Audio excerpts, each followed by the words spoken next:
Hello and welcome to Makers of All, Master of None, and today we are going to be building a Christmas gift, and it is this Matchcraft bow top caravan. Just like this one, this is essentially Matchstick models. I've not built one of this before, so this is going to be an interesting challenge. At this point in time, we are 12 days to Christmas, and yeah, we need to build this. Let's give it a go then. So we have a bag of matchsticks, and these are kind of square matches, 1 or 2 mil thick, 5 centimeters long. So we've got a bunch of those, some paper, card, and then some paper as well. I think these are the different patches.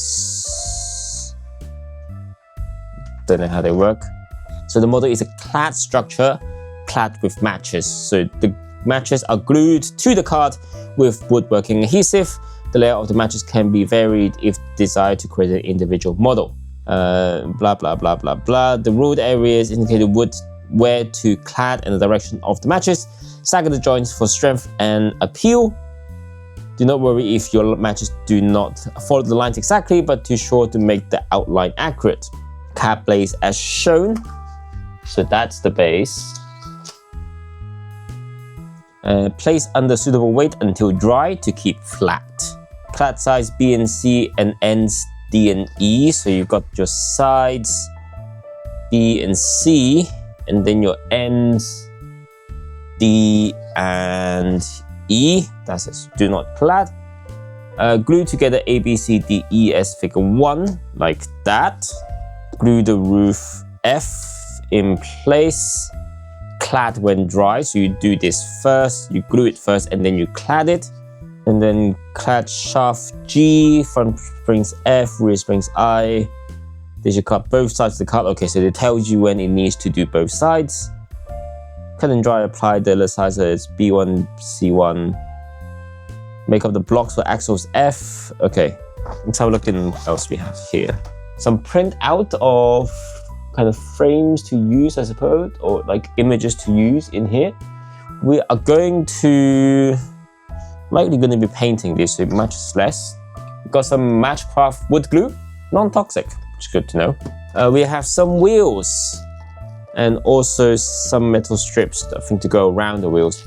We might be painting these in gold or bronze. There's a lamp as well to go front, and some screws and some chains. 1 metal rod. I think this is brass, and then we have 2 kind of very small wooden dowels. And that is it. We're gonna do A first, which is the base. So it says this is the underside of the clad. The top side, clad the top side only running lengthways. So we need to clad it like this. And by cladding, what we're literally going to do is just do that. And we'll go to the edges where we can. Doesn't matter if it goes a little bit over, because we can then just sand it down. What I'm going to do is I'm going to glue this. So we'll just spread this out, and then we're just going to do some cladding. So just make sure the first one is on properly, and the second.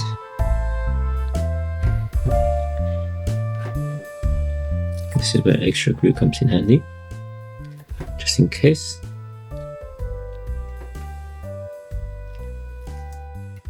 Then 5. And then on the second line, we'll start the flat edge being on this side, so we'll alternate, and that gives us a slightly alternating stagger pattern, which should be quite nice. Obviously, because this is wood and matchsticks, it's not going to be perfect. It's not intended to be perfect. Sometimes you can get splits in the wood as well, which is not ideal, but adds character, as they say. Yeah, I can't put glue too far up ahead like I've done, because the glue would just dry out. So that's not going to be great for when we get to there. One thing with these is you get the dry wood glue on your hands and it's going to be sticky. It's not going to be fun. So I don't know what the best method is to put these on. So sometimes I kind of scrape in, and then that gets some of the glue between the previous layer and the current layer, as well as the bottom. I guess I can see this being quite a therapeutic hobby. I'm just finding it tedious at the moment, really. The burrowing is kind of starting to accumulate as you have more and more layers. The entire model is probably just held up by wood glue more than anything else. Ew. Sticky. Ew. Ew. Cat B, sides B, C, and D. I also got a bit of help trying to do the cladding because I need to go and cook dinner.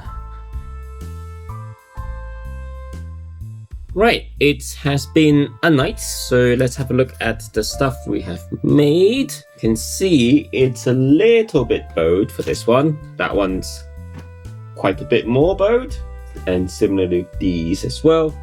The important one is this one, which, because it was held in under some weights, it is not bowed and it's fairly flat. So with this one, now we are going to trim off the excess bits and then try and glue it together. Just sending off projectiles everywhere.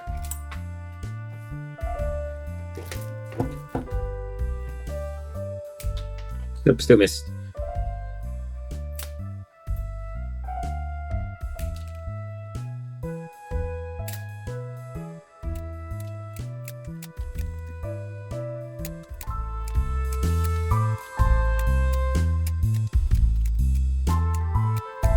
I've just noticed there is a little bit of like a gap there, just from the curvature of the wood, but I'm not gonna worry too much about that.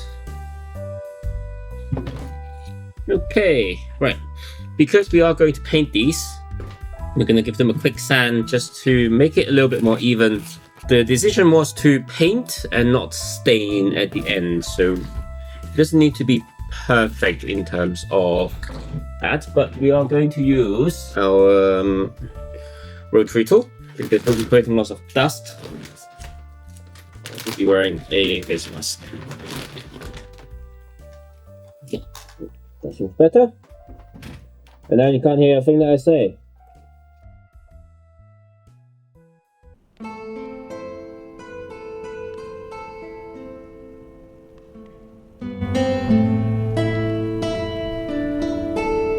Before we start gluing all of these pieces, we need to do a little bit of a test fit to make sure that everything fits and we can actually put them in place. Just here. Here it goes. So I think you are supposed to tear this a little bit so it then folds this way. I guess I would do one of these first. This is slightly taller than this one, by like a row. So let's go with one line. And that was the reason for doing the dry testing, to figure out any mistakes that were made along the way, as well as making sure that the gluing process actually goes easier for us when we actually get to it, because glue just dries without waiting for you. The black line is for us to cut, which they normally are, and dotted lines to fold, so there's going to be some overhang. Despite that, you can still run into problems during glue up, such as not always remember to check the parts that are not immediately gluing but will be touching at some point, and or whether you have a good method to clamp the pieces that you are gluing together.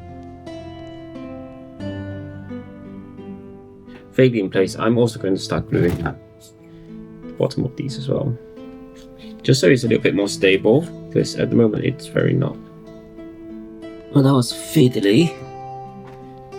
After having enough of the parts being fiddly and falling over and not sticking together, I got some super glues to help with the adhesion before the wood glue sets in. Essentially, the super glue is going to set and dry before the wood glue does, giving it a temporary hold, while the wood glue is going to be a stronger permanent bond, I guess. For the base of the roof, I've used my hand to roll up the flat cardboards into a curved shape so you can fit over the caravan, and then use the same super glue and wood glue method to secure it in place. I did forget to check the adhesion contact for one particular point.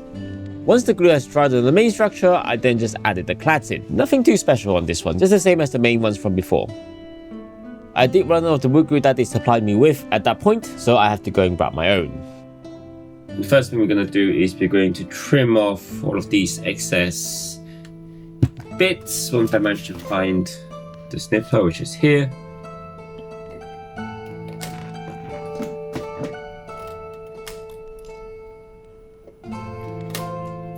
Should maybe stop aiming that at the camera.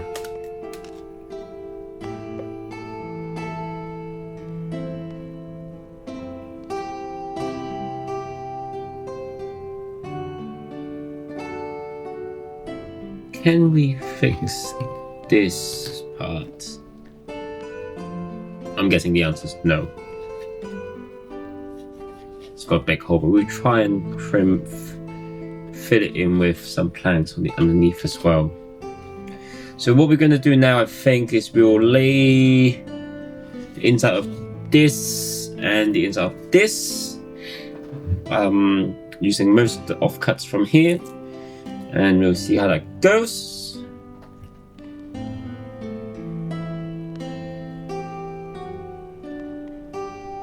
Once the cladding has finished drying, it's now time to clean up. Now, because it doesn't have the alternate sticking out bits, I can't really use a snipper anymore, so I just resorted to using my rotary tool, first using the wood cutting disc, and then just using a sanding drum to clean up any of the jagged edges so that both the top and the bottom are flush. And that's pretty much the entire construction of what I call the main body of the caravan. Let's jump back in time a little bit. Just because I built the model out of sequence doesn't mean that you have to see me building it out of sequence, because it wouldn't really make sense. Back when the glue was still drying for the main body, so I started working on the smaller parts, and these require cladding on both sides. The parts are no longer large or square or a combination of both. Now they have holes in the middle and slants going across, and the width of the parts don't really make sense. You can see the outline, and then when you pick it out, it's not even cut properly. Like, what the hell, man? Oh well, regardless, we must carry on. I didn't have a good strategy for this, so essentially I just oversized with the cladding and then went back and cleaned it up later. I'm not going to show you all the parts to this because it is quite tedious. Most of the parts included in this section of the build is the undercarriage of the caravan. So there's a couple of bits which turn, and then the front spring, rear springs, etc, etc. I started off cleaning with the knife, and then found that to be a bit tedious, so I turned into using the rotary tool. There were some points where I had to fix the gluing a little bit because it wasn't great to start off with, but it just meant that those parts needed an extra glue up. Other than that, it's not too bad. The only thing is it needed to be cladded on both sides of the part rather than just one, so this is a double process instead of just being a one-time thing. So most of the time the cleanup happens after the gluing process, but there are a few times where I cut out the pieces to length just because of the layout of the part. So that's pretty much all of the parts from the cardboard, and then we need to move on to the parts that are templated on the paper piece, and those are the really annoying parts because they are really fiddly. For example, these decorated framing parts that stick on top of the existing main carriage for the sides, the front and the back, and those have kind of 45-degree angle pieces which need to be slotted in, and they need to be actually trimmed so that they match the profile, and those took forever. Not only that, but I then also have to remove the paper backing as well, because you don't really want to have paper seen on the front of the model, where you're covering the wood bits which you've worked so hard to achieve a nice finish for. I first tried tracing it with a paper craft knife and try and cut it out. It didn't really work so well, mostly just because it is fiddly, and 2, it's really stuck to the back of the piece because the wood glue is the strongest part, but also the excess wood glue on the part to stop it from falling apart is also blocking the knife from achieving a clean cut as well. But then I figure out at the end that I can just wet the paper, which makes it a lot easier to just scrub off, and then I can just do a quick sand afterwards to clean it up. I got really frustrated and bored with the method that I was doing with the parts on the paper template, so I derive a new method. Instead of building the template on the paper, I'm going to essentially reverse the process by first creating a sheet of wood, gluing all of the small matchsticks together. This is kind of like going back to the wood laser cutting models, where it's a big piece of wood and you don't have to worry about the smaller pieces.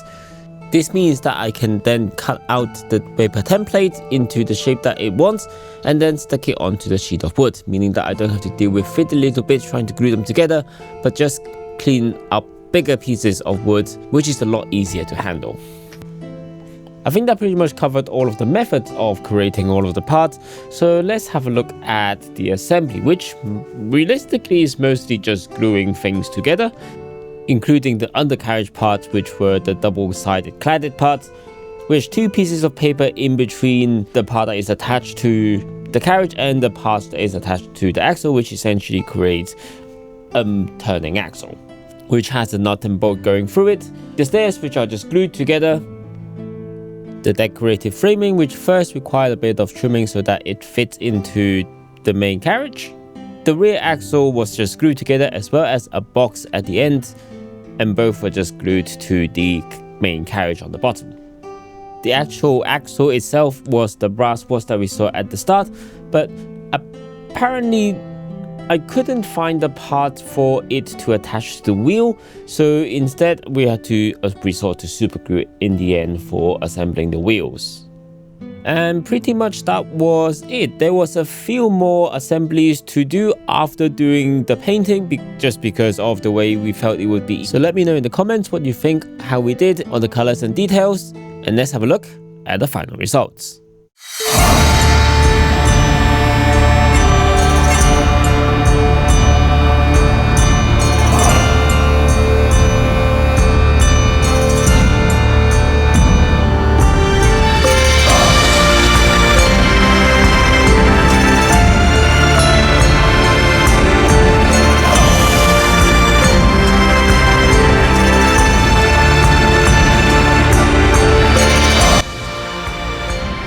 I think given the time crunch, the first time me attempting this type of matchstick craft, the fact that we ran out of paint pretty much on the last day, as well as getting close to Christmas time, we didn't do too bad a job as long as you don't look too closely. I probably won't be attempting anything matchstick crafting related just because of the tediousness nature of it. But hopefully you enjoyed this video, and if you've got any tips and tricks or any more models you want me to try, which might help make this easier, I am more than welcome to read it in the comment section. That's it for today, and I'll see you next time on Makers of All, Master of None. Bye!